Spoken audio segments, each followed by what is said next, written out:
Hello, this is the video for Thursday, January 21st. It is my last video, most likely. Next week, we are fully working on your finals, and there's not really anything that I'll be instructing on. So, short video at that.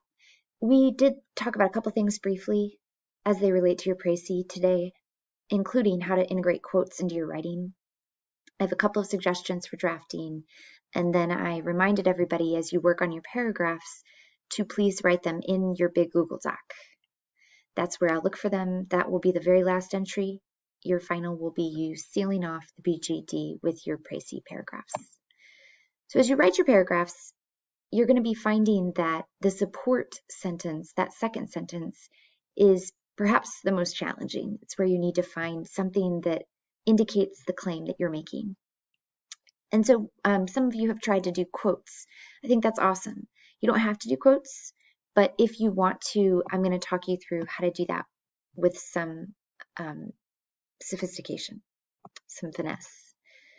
So you've made your claim, right? Robert E. Lee's letter shows that, or asserts that he wishes not to be a part of any memorializing at Gettysburg. And how do you know? He says, other nations have committed to oblivion the strifes of civil war, and we should do the same. So if you want to quote, why would you want to quote this type of evidence? But there's also paraphrasing, facts, statistics, stories. There's other things you can do besides a quote. If you want to quote, there's two main ways to do so: introducing or embedding the quotes. These are created equal, but if you're quoting a lot and you're not for this assignment, you'll want a balance of both.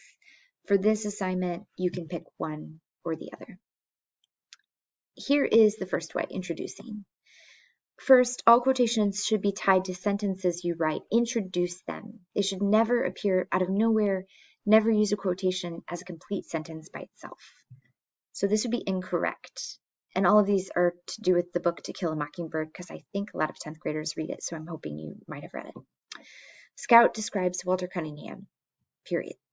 Walter looked as if he had been raised on fish food. His eyes, as blue as Dill Harris's, were red-rimmed and watery. End quote. This is not good. It stands completely on its own. There's no explanation inside the sentence, and it's really choppy.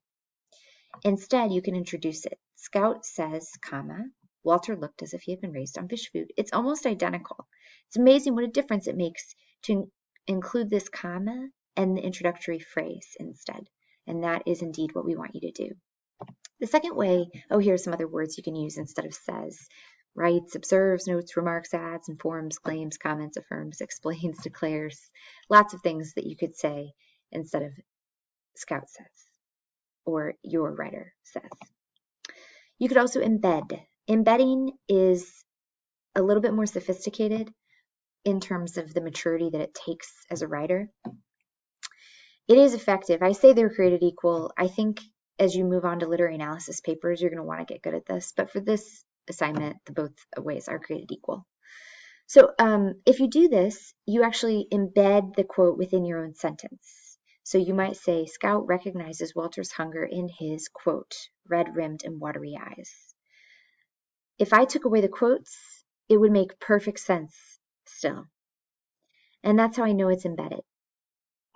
So as you write your own pieces, go back to our agenda here. For your final, there are ways that you can put quotes into, especially that second sentence. Drafting, as you draft, what to avoid. First, avoid first person, I, me, my. In a kind of formal academic paper like this, you do not want to include those kinds of hedging statements. Instead, you'll just say what it is. Lee writes that. Not, I think that Lee writes that. No, he writes that. So say it with some confidence. Academic writing it's so often about creating a little bit of distance between you and this subject. So don't put yourself in there. That's for other types of writing that are very good and important, but not this. And then for the same reason, avoid a casual speaking tone.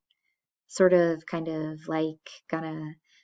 Those are fine for speaking, and it's fine for Socratic seminar, but not for a piece of formal writing like this.